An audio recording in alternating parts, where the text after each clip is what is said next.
नाशिक शहराच्या मध्यवर्ती ठिकाणी असलेली छत्रपती शिवाजी महाराज गार्डन सीबीएस शालिमार येथे मोठ्या उत्साहात राज्याभिषेक दिन नाशिक लोकसभेचे नवनिर्वाचित खासदार राजाभाऊ वाजे, दिंडोरी लोकसभेचे खासदार भास्कर भगरे यांचे चिरंजीव शिवा भगरे यांच्या प्रमुख उपस्थितीत साजरा करण्यात आला।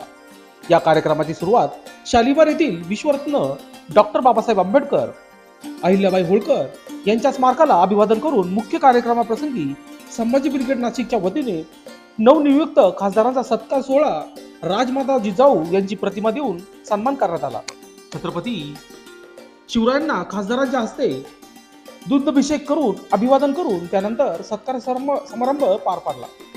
या कार्यक्रमाप्रसंगी उपस्थित संभाजी ब्रिगेड जिल्हा अध्यक्ष शरदानंद लबडे, शिवसेना नेते विनायक पांडे, वसंत गीते, अजय बागुल, मामा राजवाडे, संभाजी ब्रिगेडचे विक्रम गायधनी, अनिल आहेर, नितीन काळे,